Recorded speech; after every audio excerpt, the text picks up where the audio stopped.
Welcome to Lecture 6.2, in which we will discuss the process of glycolysis, the first step of breaking glucose down.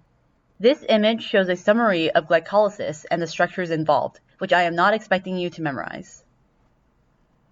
Our learning objectives for this video are to describe where glycolysis takes place in the cell, describe its overall inputs and outputs, and begin learning about the relationship between glycolysis and the processes involved in cellular respiration, such as the citric acid cycle and oxidative phosphorylation. Let's return to the overview of cellular respiration. We are starting here with glycolysis. Glycolysis actually takes place in the cytoplasm, not the mitochondria, and involves breaking glucose, a 6-carbon molecule, down into pyruvate, a 3-carbon molecule. During this process, some ATP and NADH is produced. Again, the word glycolysis means glucose breakdown, so fittingly, the input of glycolysis is glucose. The output is 2 pyruvates, as we mentioned in the last slide, and a net gain of 2 ATPs and 2 NADH molecules. We can divide glycolysis up into 3 main phases. The first can be referred to as the energy investment steps. This is a series of steps in which ATP is actually used instead of produced. 2 ATPs are used in total. The second is the cleavage step, which is when the 6-carbon molecule is split into 2 3-carbon molecules. Each of the 3-carbon molecules proceeds through the rest of glycolysis. These are the energy harvesting steps. We initially invested some ATP, and now we are going to generate a bit of a profit. For each 3-carbon molecule, 1 NADH and 2 ATPs will be generated, and pyruvate is the final product. Since there are 2 3-carbon molecules, that's a total of 2 NADH and 4 ATPs, with a net profit of 2 ATPs after subtracting the initial investment of 2 ATPs. For the rest of this video, we will go through glycolysis in more detail.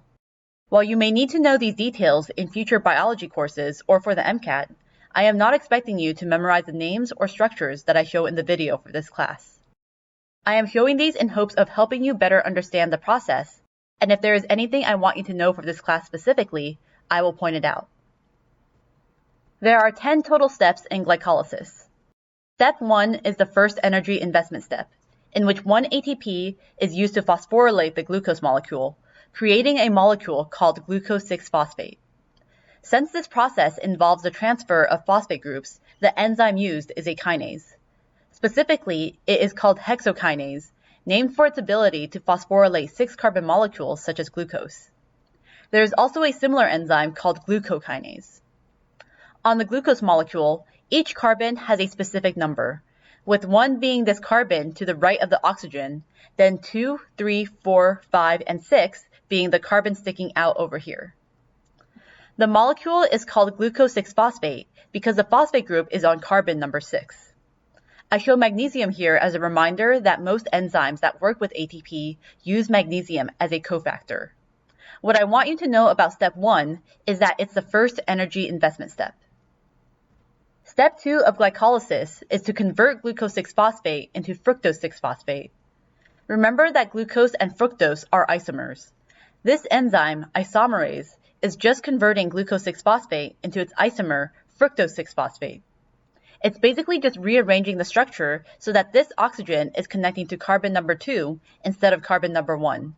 So now carbon number 1 is sticking out like carbon number 6.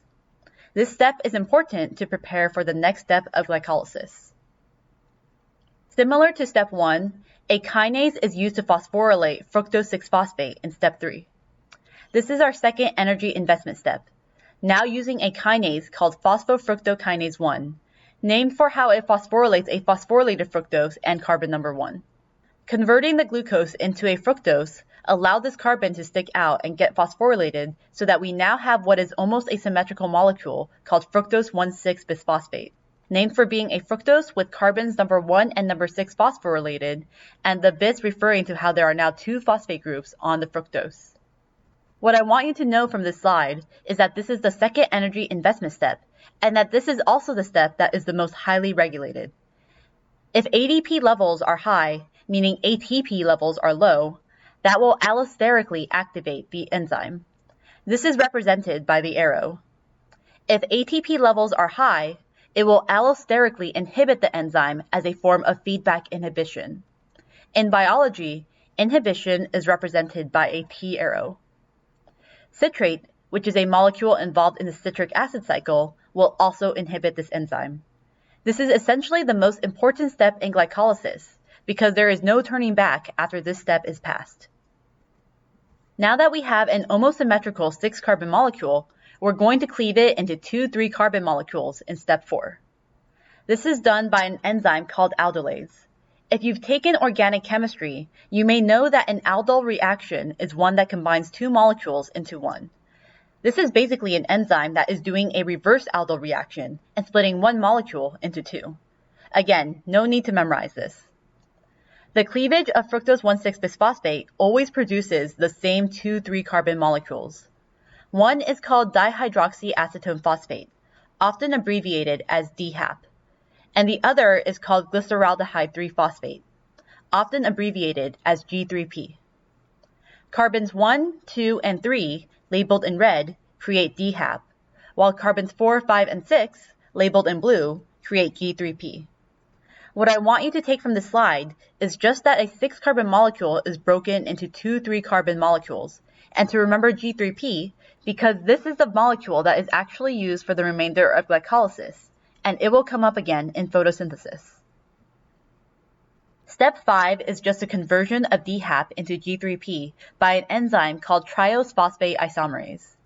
Remember that ose is in the names of sugar molecules, so this is just an isomerase that acts on a 3-carbon sugar with a phosphate group on it. DHAP is converted into its isomer, G3P, essentially by switching the positions of the ketone, the carbon double bonded to an oxygen, and hydroxyl group. Again, this is because G3P is the molecule that continues through the rest of glycolysis. In the last 5 steps of glycolysis, keep in mind that they are happening to both molecules of G3P. Step 6 is the oxidation step in glycolysis. It oxidizes G3P by removing the hydrogen over here, which is why it's called G3P dehydrogenase. The hydrogen is used to reduce NAD+ to NADH.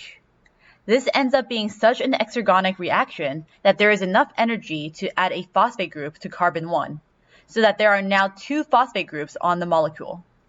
This creates a molecule called 1,3-bisphosphoglycerate. Step 7 is when we finally see an energy payout. Phosphoglycerate kinase acts in reverse, taking a phosphate group from 1,3-bisphosphoglycerate to make 3-phosphoglycerate, and adding it to ADP to make ATP.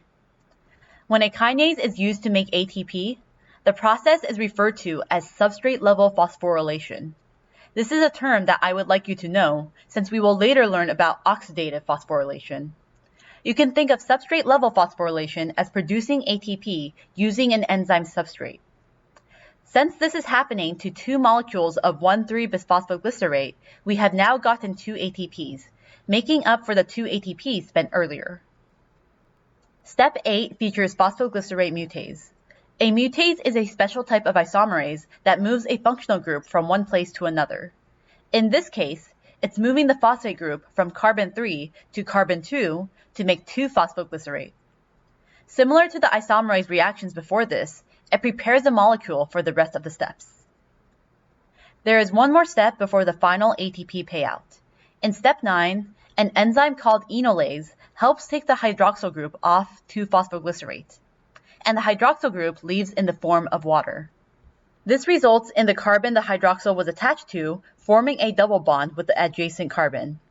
Again, no need to know this for the class, but in organic chemistry, a carbon double bonded to a carbon that is attached to a hydroxyl group is called an enol group. This enzyme is essentially named after its ability to create an enol. The phosphoenol part of phosphoenol pyruvate refers to how this is an enol, but instead of a hydroxyl group, there's a phosphate group. Finally, step 10. Like in step 7, a kinase does a reverse reaction, taking the phosphate group from phosphoenol pyruvate and giving it to ADP to make ATP. In the process, it creates pyruvate, the molecule the kinase is named after. You may sometimes see it referred to as pyruvic acid instead, and that's just what pyruvate is called when there is an OH here instead of an oxygen without a hydrogen, since that creates a carboxylic acid group. However, we'll just use the words pyruvate. Now we've gotten 2 more ATPs, as well as 2 pyruvates that can be further broken down in the rest of cellular respiration. What happens to pyruvate will depend on whether or not there is oxygen present, and we will first focus on how pyruvate behaves in the presence of oxygen. What I want you to know here is that another round of substrate-level phosphorylation produces 2 more ATPs, and that this is how we get a net profit of 2 ATPs from glycolysis. I also want you to know that pyruvate is produced in the last step, that it has 3 carbons, and that it can behave differently depending on oxygen levels. In this video, we learned that the process of glycolysis occurs in the cytoplasm and begins with glucose, a 6-carbon molecule, and ends with 2 pyruvates, which are 3-carbon molecules. During this process, 2 NADH molecules are produced by a redox reaction, and a net amount of 2 ATPs is generated. ATP must be used at the beginning of glycolysis in a series of energy investment steps, and the second energy investment step is the most highly regulated step of glycolysis and subject to feedback inhibition. ATP is produced in the energy harvesting steps by substrate-level phosphorylation. In the next video, we will talk about how pyruvate enters the citric acid cycle under aerobic conditions when oxygen is present. Thanks for watching.